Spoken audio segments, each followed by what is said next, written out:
नमस्ते दोस्तों, आप सबको मेरा राधे राधे। और आप सबका स्वागत है मेरे इस YouTube channel Radhe Radhe eternal में। और कृष्ण भगवान हमेशा आप सबको खुश रखे, सुखी समाधानी रखे और आपके हर कार्य में आपको सफलता दे, ऐसी मैं आशा करती हूँ और उनसे प्रार्थना करती हूँ। तो दोस्तों, आ गई हूँ आज फिर और एक संत की कहानी लेकर। बहुत ही इंटरेस्टिंग कहानी है। हमेशा हम लोग संतों को जो है वो ऐसा समझते हैं कि मीन्स कुछ भी करो, इनको कुछ फ़र्क नहीं पड़ता, ये क्या ही कर लेंगे, क्या ही कर लेंगे ऐसा। तो पहले के कुछ संत ऐसे भी थे जो बहुत शांत थे, पर कुछ संत ऐसे भी थे जो मुंह तोड़ जवाब देना भी जानते थे। भगवान के भक्ति के साथ अन्याय के विरुद्ध लड़ना उनको आता था। और उनमें से एक संत थे स्वामी रामदास स्वामी।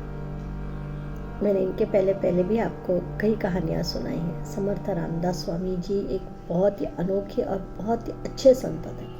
वो श्री राम भक्त थे और लोग कहते हैं कि राम भक्त थे तो हनुमान जी की तरह थे। गलत सहन नहीं कर पाते थे। वो गलत किया तो मार मिलेगी छड़ी से, सबक सिखाया जाएगा, अच्छे से छोड़ा नहीं जाएगा, है ना। क्योंकि हनुमान जी भी वही करते थे। अगर किसी को अभिमान है, कुछ गलत कर रहा है तो उसको सबक सिखाते ही थे। उसी तरह से वो थे, उनको हनुमान कहा जाता है ना। जैसे वो हनुमान है उसी तरह ये भी हनुमान थे श्री राम जी के। तो आज की कहानी है उनके बारे में और एक संत है उनके बारे में। बहुत ही इंटरेस्टिंग कहानी है और ये कहानी शिवाजी महाराज के टाइम की है ना। 1800 की कहानी है।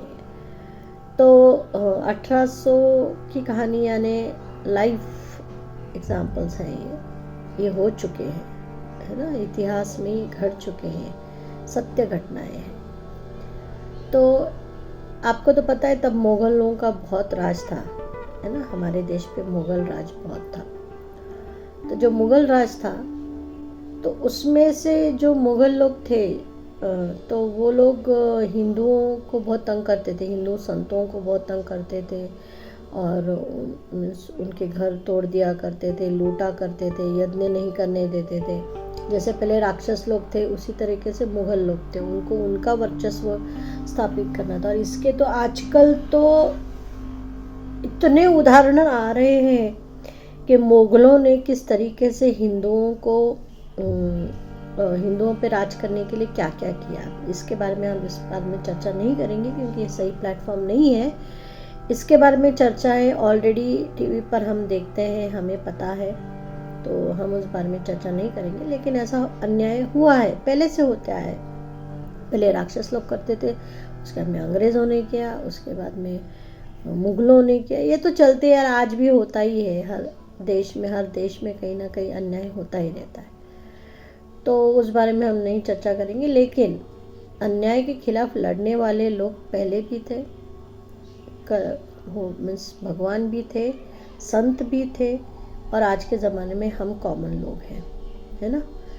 तो उस बारे में ये कहानी है। तो वो जो मुग़ल सरदार था उसका नाम था जलाल खान, ठीक है। तो वो हमेशा ही जो हिंदू संत थे उनके बारे में घृणा करता था, उनको अपमानित करने का कोई चांस नहीं छोड़ता था। तो उसी तरह एक दिन उसने एक संत के बारे में सुना, संत जयराम जी, जयराम स्वामी नाम है उनका। वो भी एक संत थे, वो भी राम भक्त थे। तो वो एक दिन उनके प्रवचन में चले गए। उनको कोई इंटरेस्ट नहीं था, कुछ सुनना नहीं था उनको, उसमें से कुछ बोध नहीं लेना था, बस उनको तंग करने के लिए वो चले गए थे कि इसको किस तरीके से तंग किया जाए। तो उस प्रवचन में जयराम जी का जो प्रवचन था, उस प्रवचन में उन्होंने एक शब्द कहा था कि जो संतों के दिखाए मार्ग पर चलते हैं वही उनको भगवंत प्राप्त होते हैं। ये तो हर संत कहते हैं कि भगवान तभी प्राप्त होते हैं जब आप सही मार्ग पर चलें, सत्य के मार्ग पर चलें, आपके बताए हुए संतों के मार्ग पर चलें, तो भगवान प्राप्ति होती ही होती है। अच्छा, ये उन्होंने अपने प्रवचन में बोला। जैसे उन्होंने ये प्रवचन में बोला, जलाल खान ने जो है ये शब्द उनका पकड़ लिया। पकड़ने के बाद दूसरे दिन उन्होंने उन्हें अपने दरबार में बुलाया और उनसे कहा कि कल मैं आपका प्रवचन सुन रहा था, तो आपके प्रवचन में कल आपने एक शब्द बोला था, तो क्या आप मुझे वो सिद्ध करके बता सकते? तो जयराम स्वामी जी ने कहा, कौन सा शब्द? मैंने तो बहुत से शब्द बोले। बोले आप बोल रहे थे ना कि संतों के कहे मार्ग पर अगर आप चलेंगे तो आपको भगवान दिखेंगे, ये कुछ बोला था आपने। तो अब मैं चाहता हूँ कि आप ये मुझे सिद्ध करके बताओ। आप सिद्ध करो मुझे कि मैं अगर आपके बताए मार्ग पे चलूँगा तो क्या मुझे मेरे अल्लाह दिखेंगे, है ना, या आपके भगवान दिखेंगे? आपके भगवान राम है ना, क्या वो मुझे दिख जाएंगे? अगर आपने ये सिद्ध नहीं किया, मैं आपको कल तक का टाइम देता हूँ, कल तक आप मुझे ये सिद्ध कीजिए। अगर कल तक आप ये सिद्ध नहीं कर पाए तो फिर आप देख लीजिएगा कि क्या हो जाएगा। ऐसा कह के उन्होंने उनको दरबार से जाने के लिए कहा। अब जयराम स्वामी जी जो है वो तो सादे भक्त थे, सादे संत हैं वो, जैसे तुकाराम महाराज। कोई कुछ भी बोले, कुछ भी करे, वो कुछ जवाब ही नहीं देते थे, क्योंकि उनमें उनको ऐसा लगता था कि मैं क्या ही करूं। उनको किसी को दुख देना अच्छा नहीं लगता था, है ना। तो फिर उन्होंने सोचा अब मैं क्या करूं। वो डर गए कि अगर मैं ये सिद्ध नहीं कर, मैं जानता हूँ मैं कर सकता हूँ, लेकिन अगर मुझसे कोई गलती हो गई ये सिद्ध करने में तो ये जो सरदार है ये मुझे मार डालेगा, है ना। तो वो बहुत डर गए थे, उन्हें समझ में नहीं आया था, वो उलझन में थे। तो उनको फिर एकदम से याद आया कि मैं समर्थ रामदास स्वामी जी के पास जाता हूँ, शायद वो मुझे कोई मार्ग बता सके। तो वो दौड़े दौड़े समर्थ रामदास स्वामी जी के पास गए। तो समर्थ रामदास स्वामी जी तब अपनी कुटिया में नहीं थे, वो स्नान करने के लिए चले गए थे। तो वो जाकर नदी किनारे बैठ गए और उनका स्नान वगैरह सब होने तक वो रुके। और जैसे ही समर्थ स्वामी रामदास जी आए तो उन्होंने उनसे कहा कि ऐसा ऐसा हुआ है, जलाल खान ने मुझे धमकी दी है, उन्होंने ऐसा कहा है, अब मैं क्या करूं, मुझे समझ में नहीं आ रहा है, अगर मुझसे गलती हो गई तो वो तो मुझे मार डालेगा वगैरह। तो समर्थ रामदास स्वामी जी जो है वो पहले तो थोड़े उन पर ही गुस्सा हुए, जयराम जी पर। उन्होंने कहा जब भी आप कुछ बोलते हो ना तो सोच समझ के बोला करो कि किसके सामने आप क्या बोल रहे हो, क्योंकि लोग आपके बोलने पे आपको प्रश्न भी करेंगे और उस चीज़ को वो एक्सेप्ट भी करेंगे, दोनों प्रकार के लोग होते हैं। खैर, आपने जो कुछ कहा वो सही कहा, उसमें कोई गलत नहीं है, लेकिन उस आदमी ने आपको आज चैलेंज कर दिया, तो देखते हैं क्या कर सकते हैं। तो आप क्या कीजिए, उन्हें कल सुबह इसी नदी किनारे बुलाइए, ठीक है, हम दोनों चलेंगे, हम दोनों उन्हें भगवान दिखाएंगे। आप उन्हें लेकर आए, आप उन तक मैसेज पहुंचा दीजिए कि आपको कल सवेरे यहाँ पर आना है और यहीं से हम हमारी यात्रा शुरू करेंगे और इसी यात्रा पर जाकर हमें भगवान दिख जाएंगे, ठीक है। ऐसा तो चले गए, उन्होंने वहाँ पे भेजा उनको मैसेज। तो जैसे ही जलाल खान को मैसेज मिला, बोले अच्छा ये मुझे सिद्ध करेगा क्या, ठीक है मैं भी देखता हूँ, इन दोनों को देखता हूँ। बोले दोनों स्वामी है ना, कल इनकी खैर नहीं, अगर ये मुझे सिद्ध नहीं कर पाए ना तो कल इन दोनों का आखिरी दिन होगा, ऐसा उसने सोच लिया। और बोला ठीक है मैं आ जाऊँगा। और दूसरे दिन कहे वक्त पर जलाल खान जो है अपने सेना के साथ में, जैसे उनके साथ में उनकी सेना थोड़ी बहुत रहती थी, उनको ले गए और यहाँ से समर्थ रामदास जी, उनके शिष्य और जयराम स्वामी जी के 2-4 शिष्य, वो सब चल पड़े मार्ग पर। और समर्थ रामदास स्वामी जी ने उनसे कहा कि जिस मार्ग पर मैं चल रहा हूँ, हम लोग चलेंगे ना, उसी मार्ग पर तुम्हें चलना है, थोड़ा इधर उधर नहीं होना। अगर इधर उधर हुए तो तुम्हें भगवान नहीं दिखाई देंगे, अगर तुम्हें भगवान को देखना है तो हमारे पीछे ही चलना पड़ेगा तुमको। तो बोले अच्छा ठीक है। तो समर्थ रामदास जी और जयराम स्वामी जी आगे चलते रहे, उनके शिष्य आगे चलते रहे और ये लोग उनके पीछे पीछे उसी मार्ग से चलते रहे, बिल्कुल भी हिले नहीं आवा। अब यहाँ से समर्थ रामदास स्वामी जी ने क्या किया, एक किले के पास गए, उन्हीं का किला था जलाल जी का। तो वो उस किले के पास गए और किले में ना ऐसे आपको पता है छेद होते थे दुश्मनों पर गोली चलाने के लिए, मीन्स युद्ध के वक्त तीर चलाने के लिए या गोली चलाने के लिए, तोफ ये करने के लिए, छोटे छोटे ऐसे तोफ के लिए तो खैर बड़ा होता था, पर तीर चलाने के लिए या गोली या भाला फेंकने के लिए छोटे छोटे ऐसे ये बनते थे, दीवार में छेद किए जाते थे। तो उस किले में भी ना वैसा छेद थे, काफ़ी छेद थे, छोटे छोटे थे, ज़्यादा बड़े भी नहीं, इतने इतने से छेद होंगे वो। तो वो वहाँ गए, समर्थ रामदास स्वामी जी और सब वो लोग वहाँ पहुँचे। और वहाँ पहुँचने के बाद उन्होंने जलाल खान से कहा, तुम्हें भगवान के दर्शन करने हैं ना? तो बोले हाँ, मुझे दर्शन करना है। तो तुम्हें दर्शन हो जाएंगे, बोले यहीं रुको, तुम्हें दर्शन हो जाएंगे। ऐसा कह के समर्थ रामदास जी ने जयराम स्वामी जी का हाथ पकड़ा और उन्हें तो दृष्टांत प्राप्त था स्वामी रामदास जी को। स्वयं श्री राम जी का उन पे हाथ था, हनुमान जी उनकी रक्षा करते थे, इतने बड़े भक्त थे, उनको भी हनुमान जी कहा जाता है। तो उनको जो विद्याएं प्राप्त थी उसके हिसाब से उन्होंने क्या किया, उन्होंने पूरा ध्यान लगाया। और ध्यान लगाने के बाद उन्होंने जो स्वामी जयराम स्वामी है उनसे भी कहा आप ध्यान लगाइए।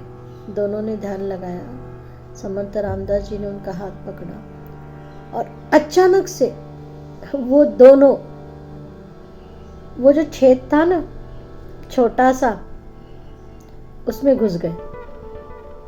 अचानक से वो उसमें चले गए अंदर, इतने से छेद में, इतने से छेद में उन्होंने अपना रूप ऐसा बदला उस दृष्टांत से कि वो दोनों छेद में से अंदर चले गए। अब ये देख के जलाल खान तो एकदम आश्चर्यचकित हो गया, अरे ये क्या हो गया? उसने ऐसा एक्सपेक्ट ही नहीं किया था कि ऐसा कुछ होगा।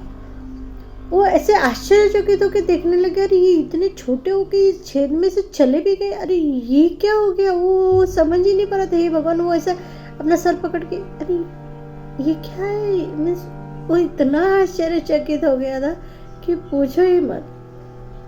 फिर वो उसमें जाने के बाद में स्वामी समर्थ जी ने उनसे कहा, देखो हम दोनों तो यहाँ आ गए हैं, अब तुम भी इसके अंदर आओ, इस छेद में से अंदर आओ, तुम्हें यहाँ राम के दर्शन हो जाएंगे।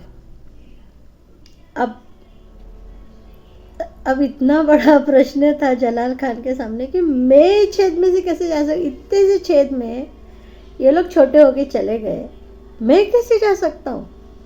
और अगर मैं नहीं जाऊंगा तो मुझे राम के दर्शन तो होंगे नहीं। तो वो इतना ऐसा उसको समझ में नहीं आ रहा था, मैं गुस्सा करूं कि आश्चर्यचकित हो जाऊं, हंसूं, रोऊं। मीन्स वो एक अवस्था होती है ना हमारी, जब हम कुछ ऐसा देखते हैं अद्भुत तो हम अलग ही इसमें चले जाते कि क्या है भाई, ये है क्या और ये कैसे हो गया? ये सोच में ही हम इतने उलझे रहते कि हमें कुछ समझ में ही नहीं आता उस वक्त। समर्थ रामदास जी ने उसके बाद, तुम इसी हो छेद में से अंदर आ जाओ और यहाँ पे तुम्हें हम राम के दर्शन बता देंगे।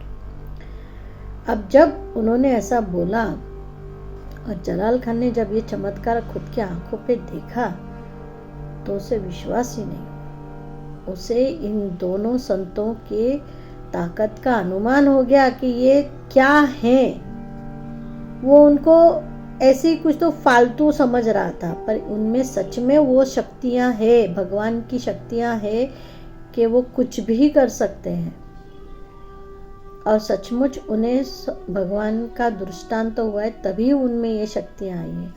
तो उसने फिर समर्थ रामदास स्वामी जी और जयराम स्वामी से क्षमा मांगी और कहा कि मुझे माफ़ कर दीजिए, मैंने आप लोगों पर अविश्वास बताया, आपको ढोंगी समझा, आपको एक गलत आदमी, गलत संत समझा।